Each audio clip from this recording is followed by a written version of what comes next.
असलियत। अर्चना आज दुल्हन के जोड़े में किसी नन्ही गुड़िया से कम नहीं लग रही थी। उसके चेहरे की मासूम मुस्कान और आंखों में सजे हजारों सपनों की चमक सबका मन मोह रही थी। माता पिता बार बार उसकी नज़र उतार रहे थे। माँ तो बार बार उसको काला टीका लगा देती, मानो हर बुरी नज़र से अपनी लाडली को बचा लेना चाहती हो। समय पर बारात आई और पूरे हर्षोल्लास के साथ शादी की रस्में शुरू हुई। हंसी खुशी के बीच अर्चना और नवीन का विवाह संपन्न हो गया। सब कुछ बेहद सुंदर और परिपूर्ण लग रहा था, लेकिन अर्चना ने महसूस किया कि नवीन का व्यवहार कुछ बदला बदला सा है। उसने सोचा, शायद शादी की थकान और भागदौड़ की वजह से वह थोड़ा चुप है। विदाई के समय जब अर्चना भारी दिल से अपने मायके को छोड़कर कार में बैठी, तो उसने अपने नए जीवन साथी से हल्की सी बात करने की कोशिश की, पर नवीन ने उसे झिटक दिया। यह देखकर उसकी आंखें नम हो गई। वह समझ नहीं पा रही थी कि आखिर ऐसा क्या हो रहा है। ससुराल पहुंचने के बाद भी रस्मों का दौर चलता रहा। हंसी और रौनक से भरे माहौल में भी अर्चना का मन डरा डरा और बेचैन सा था। उसके दिल में कहीं न कहीं एक खटक सा बना हुआ था।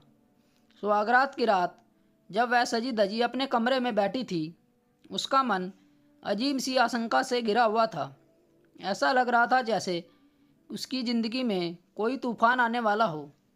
जैसे ही दरवाज़ा खुला, नवीन शराब के नशे में धुत होकर कमरे में दाखिल हुआ। सामने फूलों से सजे पलंग पर घूंघट ओढ़े अर्चना चुपचाप बैठी थी। उसकी मासूमियत और संकोच को देखकर नवीन अचानक गुस्से से आग बबूला हो उठा।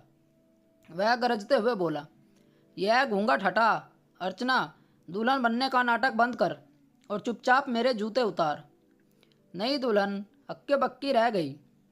उसकी आंखें विश्वास से अपने पति के चेहरे पर टिक गई। वह कुछ समझ नहीं पाई। तभी नवीन ने उसका घूंघट खींचते हुए और उसका हाथ पकड़कर उसे ज़बरदस्ती खड़ा कर दिया। वह फिर दहाड़ा, सुना नहीं तूने? मैंने कहा ना, मेरे जूते उतार। अर्चना जैसे अचानक होश में आई। उसने डर और गुस्से से मिले जुले भाव से अपने पति को पीछे धकेलते हुए कहा, यह कैसी बातें कर रहे हो आप? आपने शराब पी रखी है क्या? नवीन ने उसकी कलाई कसकर पकड़ ली और आंखें तैरते हुए चीखा, चुप। अब तू मेरी पत्नी है, मेरे पैरों की जूती। तू समझी? आज से तुझे वही करना होगा जो मैं कहूँगा, और तूने मेरी मर्जी के खिलाफ जाने की कोशिश की तो उसका अंजाम बहुत बुरा होगा। अर्चना की आंखों में आंसू झलक पड़े। वह विश्वास और सदमे से कांपती हुई बोली, ये आप क्या बकवास कर रहे हैं? अर्चना कांपती आवाज़ में बोली, शादी से पहले तो आप बड़े सभ्य और संस्कारी बनने का दिखावा कर रहे थे, लेकिन आज शादी की पहली ही रात आपकी असलियत सामने आ गई। छी, मुझे तो आपको अपना पति कहते हुए भी शर्म आ रही है। यह किस तरह का व्यवहार है आपका? उसकी बातें सुनकर नवीन का गुस्सा और भड़क उठा। उसने ज़ोरदार चमाचा उसके चेहरे पर जड़ दिया और गरजते हुए कहा, चुप रहे। आज के बाद तेरे लिए सिर्फ एक काम है, मेरी हर बात को बिना सवाल सुने और तुरंत मानना।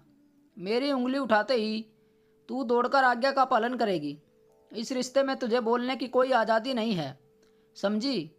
वह व्यंग से हंसते हुए बोला, उस दिन मुझे बहुत ज्ञान दे रही थी ना, बहुत शौक है तुझे मर्दों से दोस्ती करने का। याद है जब नितिन के साथ हंस हंसकर बातें कर रही थी और जब मैंने टोका था तू मुझे आधुनिकता का पाठ पढ़ाने लगी थी। नवीन की आंखों में पागलपन उतर आया। वह क्रूरता से हंसते हुए गरजा, अब देखना मैं तुझे इस घर की चारदीवारी में कैसे कैद करके रखूँगा।